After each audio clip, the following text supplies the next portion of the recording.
Bonjour à tous, ravi de vous retrouver pour ce nouveau live startup sur WeSeed.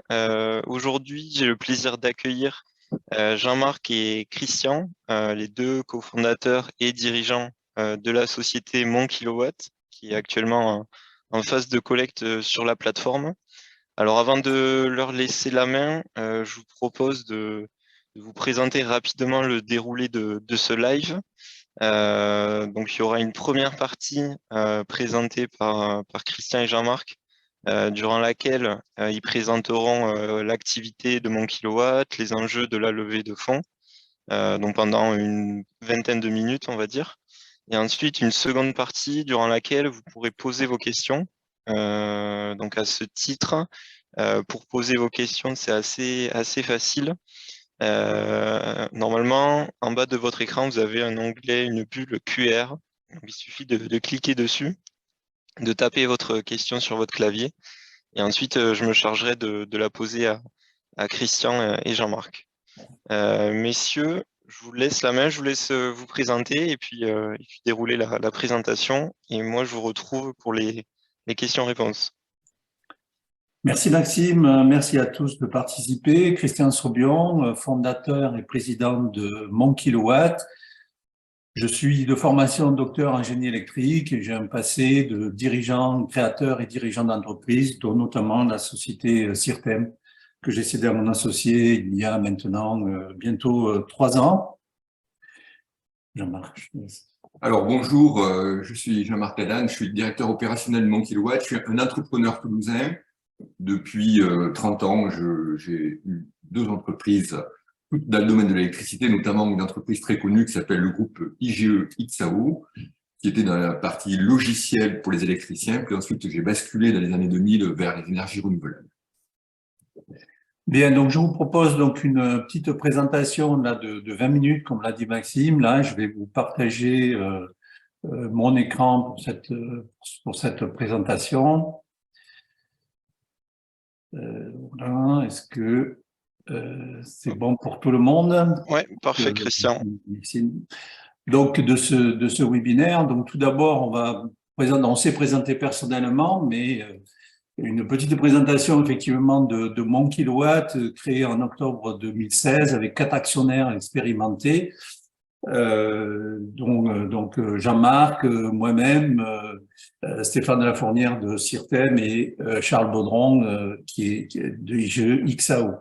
Nous sommes membres des pôles de compétitivité d'Herbie Ténerdis et la société a été labellisée par la fondation Bertrand Piccard il y a maintenant un an ou un peu plus d'un an dans d'autres raisons d'être, de permettre les fonctions essentielles à la vie d'un groupe de personnes à travers une solution éco-conçue, transportable, rapidement déployable et multi-usage, autonome grâce à l'énergie renouvelable. Nous allons y revenir par la suite. Alors, pourquoi effectivement ce projet? Alors, participer à la lutte contre le changement climatique par l'usage d'énergies qui n'émettent pas de CO2. Nous sommes engagés dans cette voie. Répondre particulièrement aux crises qui nécessitent de déployer rapidement des infrastructures mobiles pour sauver des vies ou vivre dans des milieux à forte contrainte. Et malheureusement, l'actualité récente nous a montré effectivement la nécessité de ces types de produits avec les séismes en Turquie et Syrie. Être autonome en énergie, c'est être indépendant et souverain. Et nos solutions apportent effectivement de l'autonomie sur ces bases de vie temporaires. Alors, Mon Kilowatt propose des produits. Alors, des produits qui vont être innovants en termes d'usage, apportant des solutions simples et efficaces d'autonomie, robustes à longue durée de vie et respectueux de l'environnement. Et particulièrement, notre premier produit, ContentWatt, que va vous présenter, est rentable pour les utilisateurs, et notre premier produit, donc ContentWatt, que va nous présenter Jean-Marc. Alors, on est parti du principe que vous avez déjà certainement vu les vidéos, que ce soit sur YouTube ou sur notre site internet ou sur le site de WeSeed. Ceci étant, vous avez compris que donc notre produit est à l'intérieur d'un conteneur 20 pieds, à la fois sa partie énergie, panneaux, batteries, système de conversion, et les abris, notamment quand ils sont en version tente. Donc, l'idée, c'est de le monter en étant peu nombreux, 2 personnes suffisent, aucun engin, donc on pose le conteneur finalement au milieu du désert et puis on n'a plus besoin de Fenwick, de grue, de quoi que ce soit, on va pouvoir le monter et on le montera suivant les versions entre 3 et 6 heures. Et puis dessous, on va construire des abris qui eux aussi se monteront en quelques heures.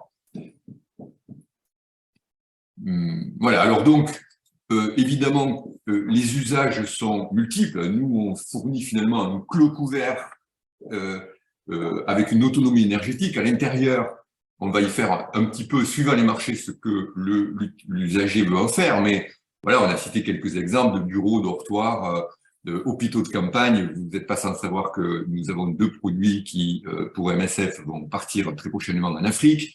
Des centres de commandement, ça c'est pour l'univers de milieu militaire.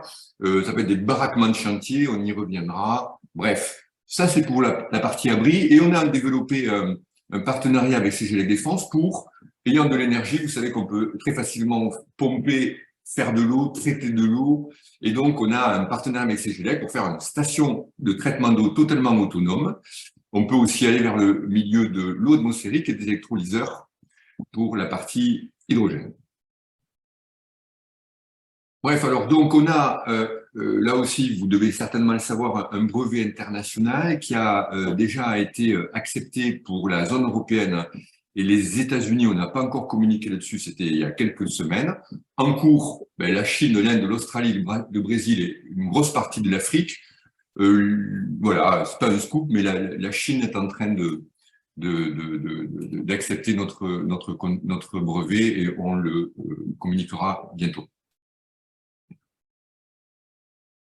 Les marchés ciblés. Alors, premier marché que nous ciblons, c'est évidemment les bases de vie éphémères. Alors, c'est des chantiers, c'est des ONG, c'est dans les environnements militaires. En tout, c'est 33 000 bases de vie dans le monde. Quand je parle de chantier là, je parle de chantiers qui sont dans des zones un peu compliquées. Je ne parle pas pour le moment, alors que c'est un vrai marché, le marché du BTP et du baraquement de chantier. Des bases vides de ce type-là, en tout cas, il y en a 33 000 dans le monde. On a donc déjà signé MSF, l'armée française avec qui nous sommes en cours de négociation. On dit simplement que ces bases de vie aujourd'hui, si 1% de l'énergie qui est aujourd'hui faite par des groupes électrogènes, si 1% de cette énergie était faite avec des produits comme le content watt, il faudrait 2000 content watts. C'est pour vous donner quelques idées sur le volume du marché. Un autre marché qui nous tient à cœur, qu'on traitera, c'est un peu long, un peu compliqué d'y accéder, mais c'est évidemment l'électrification des zones non interconnectées dans le monde. On parle essentiellement des zones notamment subsahariennes en Afrique. Là, 1% de ce marché, c'est 20 000 content watts. Le marché est assez colossal.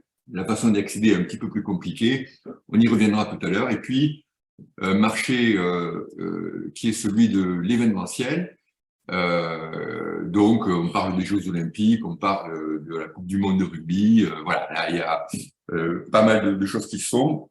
On a signé une affaire avec Drone Location, qui, pour partie, 20% de son chiffre d'affaires se fait avec de l'événementiel, mais 80% se fait avec du baraquement de chantier, et c'est vraiment sur ce marché-là que positionne notre produit, où la particularité de Content Watt sur ce marché sera de se déployer sur des bungalows préfabriqués. Vous connaissez les Algeco, le mot code c'est Algeco.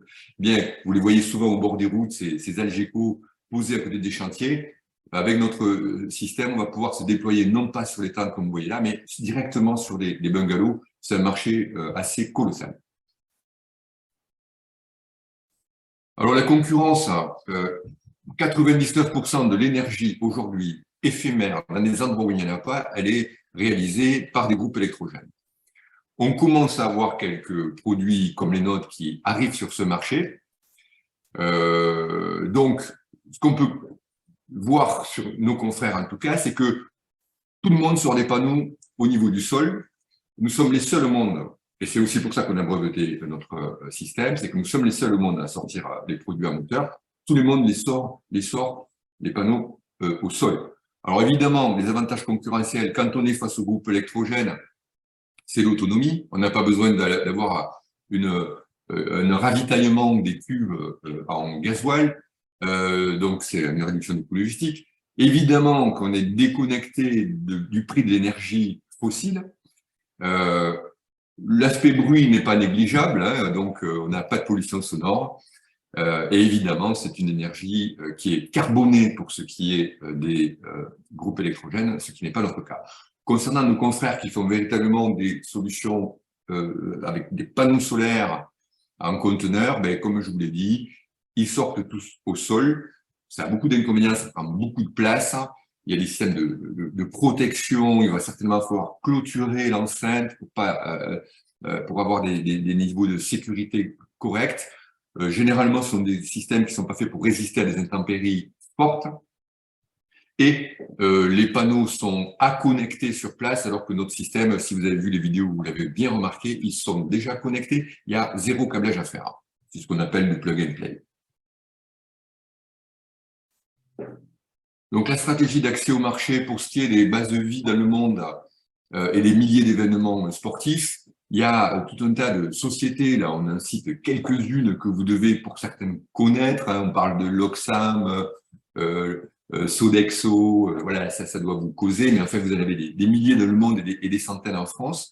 Donc, ces sociétés qui réalisent des bases de vie pour des clients finaux, ce sont eux nos clients, c'est eux qui nous permettent d'accéder au marché donc des bases de vie.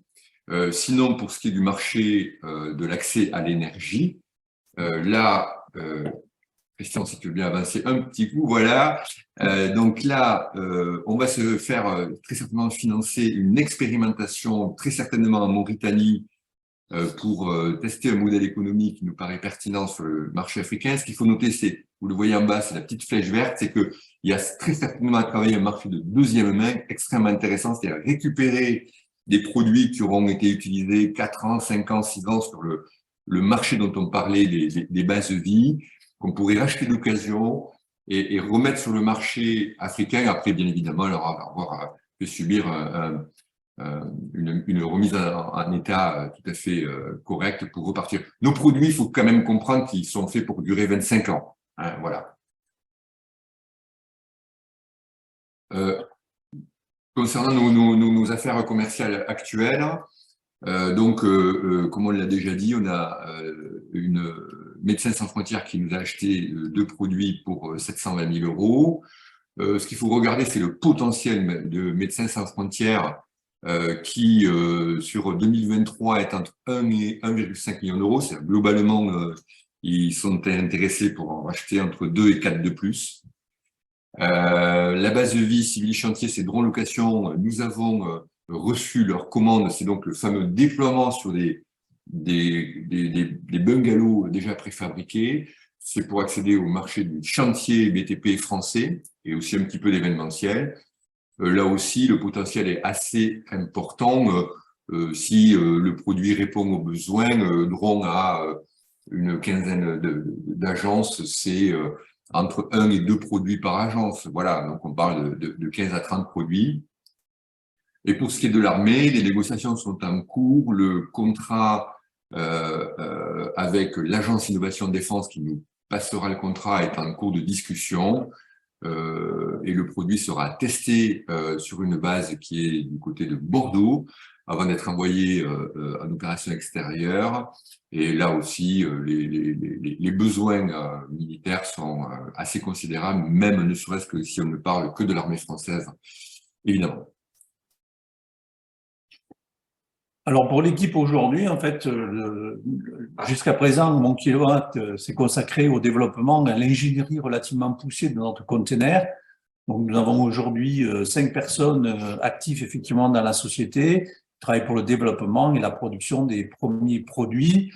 Mis à part Jean-Marc et moi-même, nous avons notre ingénieur art et métier, donc Henri, qui a fait le développement de l'ensemble du produit, et Noémie qui nous a rejoint récemment pour effectivement assurer le contrôle de gestion. Et sans oublier notre consultant qui doit être en ligne d'ailleurs pour tous les marchés de la défense et sécurité civile, l'amiral François Robaud.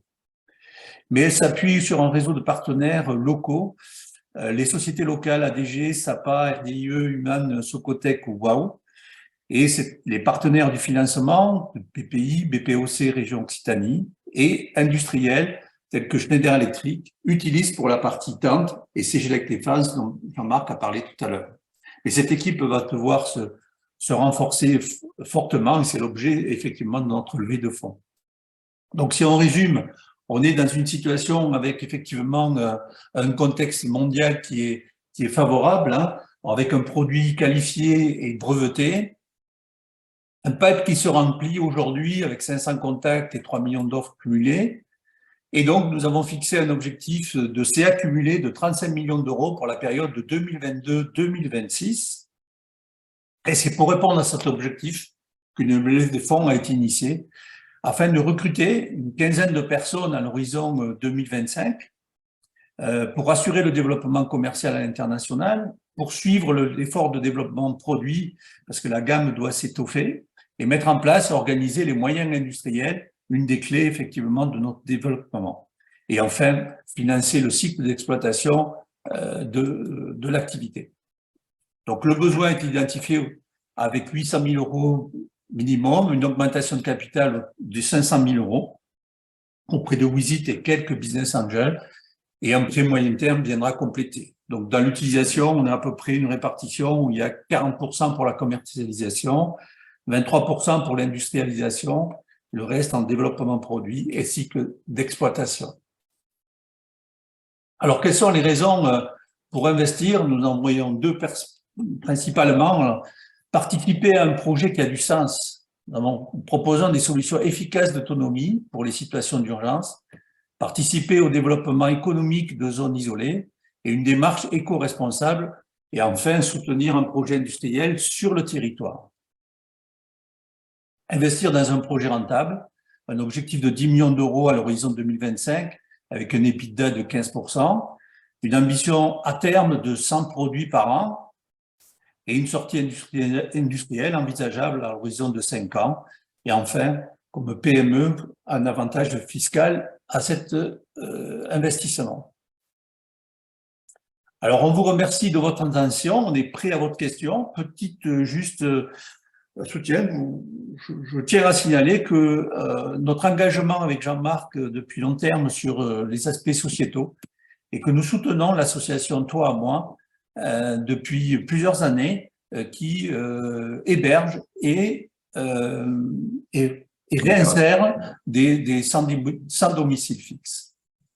Voilà, merci et merci pour vos questions et je vais arrêter le partage. Super, merci Christian, merci Jean-Marc pour la présentation très claire et très complète. Comme vous l'avez dit, Christian, on va passer aux questions. Alors, il y a déjà quelques questions en attente. Alors peut-être pour ceux qui ont rejoint le live en cours, si jamais vous souhaitez poser votre question, c'est dans la bulle, l'onglet Q&R qui est situé en bas de votre écran. Vous cliquez dessus, vous tapez votre question sur votre clavier et je me chargerai de la poser dans un second temps. Alors, première question que je vous lis. Savez-vous combien d'acteurs humanitaires détiennent aujourd'hui les 33 000 bases de vie dans le monde? Alors, ce que l'on peut dire, c'est que sur les 33 000, 1 millier sont des bases de vie militaires, 500 à 1000 sont des ONG, et donc un peu plus de 30 000, ce sont des chantiers. Est-ce que je réponds à la question? Oui, c'est ça, c'est bon. Si jamais vous avez besoin de compléments, n'hésitez pas à les poser. Ensuite, une autre question. Est-ce que vous avez déjà des clients ou des prospects dans le secteur du BTP? Oui, alors comme signifié tout à l'heure, en fait, on y accède indirectement par des loueurs. Hein, donc, Drone Location est un acteur significatif, surtout dans le nord de la France. Mais vous connaissez des Loxam et autres, voilà, c'est plutôt par ces gens-là qu'on va accéder au marché du BTP pour la location de braquements de chantier. Mais effectivement, on a quand même des contacts avec un certain nombre de sociétés qui ont des grandes enseignes françaises qui travaillent à l'international et qui soit louent les bases de vie, soit peuvent investir ponctuellement, surtout quand on est loin de nos bases et qui vont travailler en Amérique du Sud ou autre. Et donc là, effectivement, des discussions sont aujourd'hui d'ores et déjà en cours pour l'acquisition de quelques solutions, oui. Ok. Ensuite, question suivante de la part de Bernard. Merci pour votre présentation. Avez-vous un système intégré de stockage de l'énergie solaire? Alors oui, effectivement, nos produits sont autonomes, donc permettent effectivement le stockage de l'énergie. Notre produit est constitué effectivement est réparti en travées de 25 mètres carrés, et sur chaque travée de 25 mètres carrés, on a 10 kWh de stockage d'énergie. Sur les solutions les plus grosses qu'on fournit actuellement, ça fait 6 travées, soit 60 kWh intégrés effectivement dans le conteneur. Et ces réalisations pour l'Afrique sont faites avec des batteries sodium qui sont des batteries chaudes destinées aux pays chauds et qui sont en plus entièrement recyclables. Ok. Alors, si les Wicideurs qui nous regardent ont déjà sûrement dû voir les vidéos en train de montrer l'installation du Contain Watt. Est-ce que vous pouvez juste repréciser comment ça se passe au niveau de l'installation, de la désinstallation, etc. Les différentes étapes? Alors donc une fois que le conteneur est posé au sol, donc là c'est un camion qui l'aura très certainement amené avec généralement une grue embarquée et le conteneur va être posé. Donc ensuite le conteneur on le monte sur des... Alors les gens peuvent partir, du moins tout le matériel peut partir. Donc, nous on a dans le conteneur tous les matériels qui vont nous permettre et les outillages de monter l'installation. Donc on va mettre le conteneur sur béquille, on va le soulever de 50 cm. Alors on le fait à la main, il faut tourner, mais c'est l'aspect rustique du produit. Puis ensuite, on va monter des structures qui sont en aluminium, qui sont extrudées au passage entre Albi et Carmaux. Ces structures aluminium donc, vont être positionnées, arrimées au sol. On fait les horizontales, on va déployer ces structures, ça peut aller jusqu'à 35 mètres de longueur pour les grandes versions de notre produit. Une fois que ces structures sont installées, et on mettra entre 3 et 6 heures pour le faire, ensuite avec un treuil électrique qui est intégré à l'intérieur du conteneur, on appuie sur un bouton et on a les trains de panneaux photovoltaïques qui se déploient et qui vont passer de leur position verticale à l'intérieur du conteneur à la position horizontale à 3 mètres de hauteur sur les fameuses structures. Ça va prendre entre 10 minutes et 20 minutes, suivant la taille du produit. Et puis ensuite, là, le générateur est prêt à fonctionner. Donc là, on peut déjà avoir de l'énergie dès ce moment-là. Puis ensuite, on va mettre dessous des abris. On a différents types d'abris. Les tentes, on mettra à peu près une demi-heure par tente et elles occupent 25 mètres carrés. Donc, on peut mettre plusieurs tentes, évidemment, côte à côte. On peut se déployer sur des abris semi-rigides. Il y en a de deux types, soit des abris de type Algeco, dont on a déjà parlé, et pour les militaires, on est en train de travailler sur un abri semi-rigide que l'on monterait nous-mêmes, qui serait intégré dans le conteneur. Voilà pour les grandes étapes de déploiement du produit. Ok, merci Jean-Marc. D'ailleurs, par rapport à ce produit, est-ce que vous avez prévu de rajouter des fonctionnalités supplémentaires? Voilà, quels sont les futurs développements produits sur les prochaines années? Oui, alors il y a des développements concernant la partie aménagement, parce que ce produit, en fait, peut intégrer sous les panneaux un certain nombre d'aménagements, alors qui peuvent être techniques ou alors des aménagements en termes d'abri. Donc aujourd'hui, on a une solution de base qui est une solution de tente. On va développer là, et on a démarré le développement de structures semi-rigides qui permettront d'arriver à un confort plus important et toujours dans le but de les intégrer, de les transporter avec le conteneur. Nous avons, Jean-Marc en a parlé tout à l'heure, le développement de la version de déploiement sur déjà des bungalows existants. Et il y aura ensuite d'autres développements de produits permettant un complément de gamme, peut-être sur des produits plus petits, enfin sûrement sur des produits plus petits, mobiles, qui permettront d'amener de l'énergie tout en utilisant effectivement notre brevet pour déployer les panneaux en hauteur. Ok. Dans la présentation, vous avez parlé des premières commandes de vos clients. Par rapport à la commande de MSF, est-ce que vous avez déjà eu des retours de la part d'MSF sur vos produits? Et sinon, qu'est-ce qui les a convaincus dans votre solution? Alors, oui, on a eu des retours. Ce qui les a convaincus, évidemment, c'est lors de l'acte d'achat, c'est qu'on est les seuls à avoir un produit qui fait abri et énergie. Les autres produits ne font que la partie énergie. Donc, l'abri autonome en énergie était vraiment pour eux quelque chose d'assez extraordinaire. Et avoir 150 mètres carrés d'abri de tente, plus l'énergie nécessaire pour le faire fonctionner, le tout dans un seul conteneur 20 pieds, c'est pour eux un sacré avantage parce que ça signifie qu'il suffit d'un seul camion transportant un conteneur 20 pieds. L'équivalent aujourd'hui dans les méthodes traditionnelles, c'est 3, 4, 5 camions. Donc, quand on doit aller dans le fin fond d'un pays un peu compliqué, ça change tout. Ça, c'était pour les critères d'achat. Et puis, sinon, sont-ils satisfaits? Écoutez, ils sont venus la semaine dernière en formation, des personnes qui arrivaient enfin, voilà, c'était plusieurs différents continents à venir se faire former sur le produit.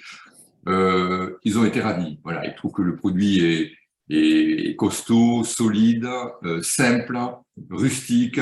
C'est du bon sens. Voilà, le mot qu'on avait souvent, c'était c'est fait avec bon sens et un produit de qualité. Donc après, il n'a pas encore été déployé, évidemment, mais les retours sont plutôt très bons. On reçoit prochainement quelqu'un, le patron de la logistique de MSF Suisse, qui va venir voir le produit. Voilà, on a un très bon partenariat avec eux. Okay. Et du coup, est-ce qu'on peut imaginer à court ou moyen terme que cette solution soit déployée sur d'autres bases d'MSF ou de vos autres clients après une petite phase de test, je suppose? Alors, pour ce qui est des MSF, oui. D'ores et déjà, les discussions en interne chez eux se font et un petit peu avec nous, mais oui, clairement, les besoins sont assez colossaux dans le monde entier sur beaucoup d'activités. S'agissant des ONG, ils ont vraiment des besoins, et s'agissant des MSF en particulier, évidemment que ce produit est un achat test et qui pourrait être déployé sur plusieurs de leurs missions. Tout à l'heure, Christian parlait effectivement les missions là actuellement en Turquie, par exemple.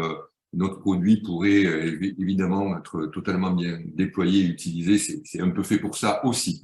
Aussi. Pas fait que pour ça, mais c'est vraiment, là, on est aussi dans un cœur de sujet quand on intervient sur des catastrophes naturelles, évidemment. Ok. On va poursuivre avec une autre question. Est-ce que vous êtes soutenu par les pouvoirs publics?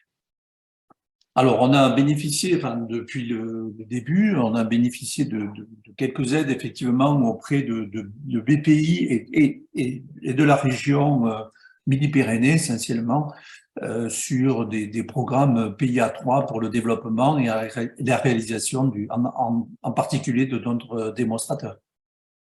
Mais ce qu'on peut quand même dire là-dessus, c'est un peu une particularité de notre, entre guillemets, start-up, c'est que, à titre personnel, les fondateurs ont mis 700 et quelques mille euros déjà. Donc, on le précise parce qu'en général, les startups mettent peu d'argent, vont chercher beaucoup auprès de pouvoirs publics ou à lever de fonds. Nous, c'est pas le cas. On a déjà mis beaucoup d'argent, ça veut dire qu'on y croit. Ok. Ensuite, question suivante. D'où est partie l'idée du projet? Voilà, quelle a été la genèse de Mon Kilowatt? C'est lors d'un repas avec un ami colonel de l'armée qui travaillait dans les échanges entre les sociétés privées et les militaires, notamment sur l'opération Barkhane, qu'il a émis l'idée que les militaires étaient assez intéressés de limiter leur flux logistique pour amener de l'énergie sur les bases. C'est très compliqué, très dangereux et très cher. Et il m'a dit conteneur 20 pieds, rustique, plug and play, extrêmement solide et tenant des tempêtes. Voilà, ça a été le cahier des charges, je dirais, en tout cas, fait sur le coin d'une table. On a bossé une quinzaine de jours à regarder un peu dans le monde s'il existait des solutions. Et puis, l'idée de s'y intéresser est vite venue, ainsi que l'idée de sortir les produits à moteur qui, d'après nous, faisaient la différence. Alors, évidemment que dans cette phase-là, on a regardé, on a vu que les militaires étaient finalement un tout petit marché par rapport au potentiel de ce produit. Sinon, on ne l'aurait pas fait, hein, évidemment, c'est clair. Mais l'idée, elle a été amenée par un militaire, et puis quand on a vu le marché dans le domaine du civil, on s'est dit, ça c'est vraiment énorme. Okay. Pour information, comme ça, il se vend entre 7 et 8 milliards de dollars par an de groupes électrogènes dans le monde. Sans compter l'essence qu'on y met dedans pour le faire fonctionner. Nous, on s'attaque petitement à ce marché. Ok, merci Jean-Marc. Question suivante, quelle est la part du transport dans le coût d'acheminement de vos produits aux clients, étant donné qu'on est sur des produits assez volumineux? Alors, clairement, je ne sais pas répondre précisément à cette question.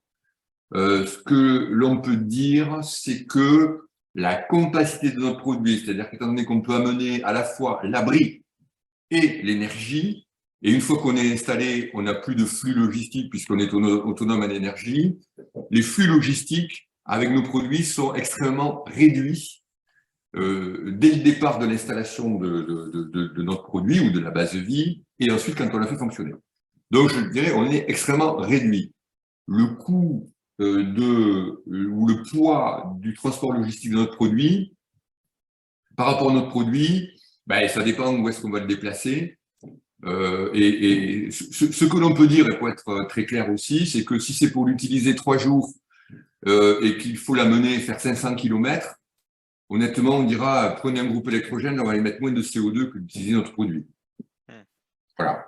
Alors, juste, je compléterai en disant que dans la vente de nos produits, en particulier là, sur les ONG, donc on vend des parts chez nous, puisque ces organismes ont toute la logistique pour assurer effectivement les transports. Et deuxième point, à terme, pour les raisons effectivement des raisons écologiques que l'on comprend, on imagine des systèmes d'intégration et de production de nos containers sur chaque continent pour éviter effectivement les transports intercontinentaux qui effectivement peuvent plomber un petit peu le bilan carbone de ces produits. Et donc, c'est dans cette démarche-là future que l'on s'oriente. Ok. Ensuite, on a 1, 2, 3 questions de la part de Ndiaga. Alors, je vous les lis à la suite et je vous laisserai y répondre. Première question, à quelle norme exigence d'homologation résistance aux intempéries devez-vous répondre pour ce type d'installation recevant du public? Deuxième question, est-ce qu'il y a des exigences de localisation géographique, notamment par rapport à l'ensoleillement? Et troisième question, quel type de batterie utilisez-vous? Regardez-vous d'autres technologies ou par exemple de la seconde vie pour les batteries? Je vais répondre à la première question, Christian répondra aux secondes. Alors, les normes en vigueur pour... Alors, il y a les normes électriques, c'est la 1500 et la 712 pour la partie électrique. Sinon, pour la partie abri, c'est les normes chapiteaux qui font référence. Et donc, on y répond. Par contre, on a mis le curseur un peu plus haut parce que les exigences de nos amis militaires sont plus fortes, et notamment les chapiteaux, c'est 100 km/h de vent constant, les militaires, c'est 120 km/h de vent constant, donc nous, on s'est placé sur 120 km/h de vent constant. Des tests ont été faits notamment, par exemple, sur les tentes en soufflerie par notre partenaire Utilis. Voilà pour la question numéro 1. Et donc, pour la partie localisation, alors bien évidemment, nous avons un système de production solaire, donc sa performance dépend du lieu, effectivement, sur lequel on le positionne, et donc la quantité d'énergie produite par jour va être effectivement en fonction de l'ensoleillement local, mais qu'on peut déterminer à l'avance assez facilement. Quant aux batteries alors utilisées, je parlais des premières réalisations où nous utilisions une batterie sodium pour les pays chauds. Ensuite, pour nos contrées, on choisit des batteries LFP. On n'a pas aujourd'hui pris un axe sur les batteries deuxième vie, mais ça peut venir effectivement dans notre réflexion. Je fais une remarque là-dessus sur l'ensemble des produits qu'on utilise. Notre innovation est une innovation d'usage. Sur le reste du matériel, on s'insère dans des fabrications collectives, on s'insère dans des produits sur étagère et on intègre ces produits sur étagère. Et on choisit les filières qui nous permettent d'avoir la meilleure performance sur notre produit. Ok. Question suivante. Tout à l'heure, alors je ne sais plus si c'était Christian ou Jean-Marc, est-ce que vous avez reçu des demandes pour la Turquie et la Syrie avec les événements Donc, pas explicitement sur ce dossier-là, mais on a, chaque fois qu'il y a des crises, on est contacté. Et par exemple, au début du Covid, on a eu beaucoup de demandes pour faire des centres de vaccination éphémères à droite, à gauche. Bon, évidemment que le produit à ce moment-là n'était pas encore fabriqué et prêt. Mais voilà, régulièrement, alors là pour la Turquie non, mais régulièrement, dès qu'il y a une catastrophe, et donc voilà, il nous tarde que la sécurité civile, les pompiers, les ONG aient des produits pour répondre à ces crises-là, évidemment. Alors, ce que l'on sait des contacts effectivement dans le domaine de la sécurité civile, c'est qu'il y a différentes phases d'intervention. Il y a des phases très rapides où on va intervenir avec des produits légers. Donc, ce n'est pas notre produit. Il y a des phases où on va intervenir effectivement plus tardivement. Alors, ça peut être le cas de nos produits qui mettent un certain temps. Et on sait que certaines ONG, par rapport à notre produit, prévoient d'avoir des lieux de stockage de produits comme ça qui viennent intervenir en secours lorsqu'il y a effectivement des situations d'urgence. Ils viennent être positionnés. Et on imagine aussi dans les zones lorsqu'il y a des situations prévisibles, hein, comme les ouragans, où on puisse positionner des produits fermés et qui soient déployés juste après le passage de la tempête ou de l'ouragan. Ok. Ok. Par rapport à votre politique industrielle, comment vous comptez faire face à la demande croissante telle que vous la prévoyez dans votre business plan sur ces prochaines années?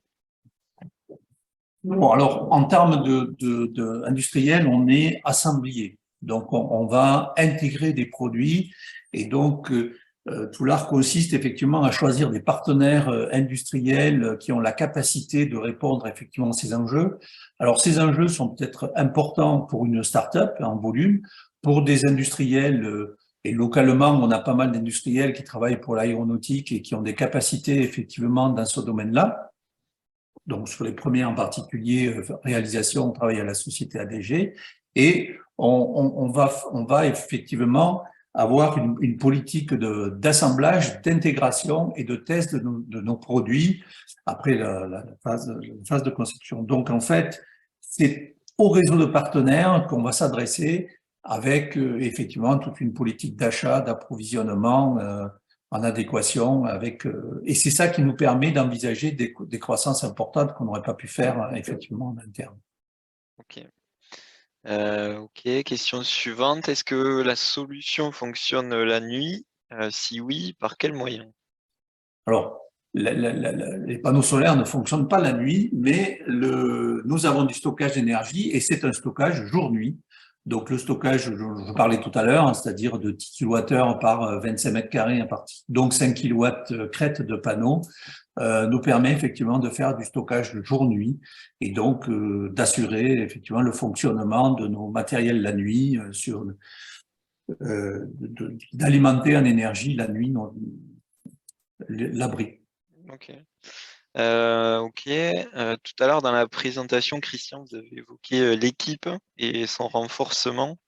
Est-ce que vous pouvez nous préciser les recrutements envisagés, enfin voilà, les principaux postes qui étaient visés et à quel horizon également? Ok, donc dans un premier temps, en cours aujourd'hui, on a le recrutement d'un responsable commercial, donc pour export et commercial, qui est en cours hein, de recrutement. Ensuite, on renforcera effectivement l'équipe technique cette année. Donc, à peu près cette année, on aura au minimum 3 recrutements dans l'année. Et c'est à terme une quinzaine de personnes. Donc, on aura, et une deuxième phase cette année va s'engager sur l'équipe industrielle, le renforcement de l'équipe technique, puis de l'équipe industrielle de production qui se renforcera dans le courant de l'année. Ok. Ok. Je crois qu'on a fait le tour des questions. On a eu une grosse dizaine de questions. Si je vous laisse la main, si vous avez un petit mot pour conclure, messieurs, de votre côté, et puis après, je clôturerai le live à mon tour. Ah bon, alors, oui, moi, ce que j'avais envie de dire, c'est que le développement économique n'est pas antinomique avec l'écologie. On peut marier les deux, on peut faire de la création de valeur dans l'avenir tout en ayant une démarche écologique et RSE aboutie. Et notre projet va dans ce sens-là. Voilà, c'est-à-dire on peut créer de l'emploi, de l'activité, tout en respectant la nature et même en essayant de faire notre petit colibri pour que ça aille mieux. Et il y a beaucoup de jobs. Bien, mais de remercier tout le monde pour votre participation, je voudrais dire que mes longues années d'entrepreneuriat m'ont amené à dire que l'entreprise, en fait, pour moi, est une aventure humaine. Et cette aventure, elle se partage et c'est une des raisons du choix de WISIT, effectivement, pour notre collecte de fonds, parce que on peut partager cette aventure humaine et on attend que vous pour venir partager cette aventure. Merci Christian, merci Jean-Marc. Merci, au revoir. Merci aux WICIDers présents en direct. Pour ceux qui sont arrivés en retard ou qui regardent le replay, voilà, si vous avez des questions complémentaires, n'hésitez pas à les poster sur l'espace commentaire. On vous invite également à regarder les news qui ont été postées jusqu'à présent et qui seront postées jusqu'à la fin de la collecte. Voilà. Donc, dans tous les cas, on reste disponible à la fois les équipes WICID et les équipes de Mon Kilowatt. Voilà, merci à tous, bonne journée, bonne fin de semaine et à bientôt pour un nouveau live sur WICID. Merci bien, à bientôt. Merci, au revoir.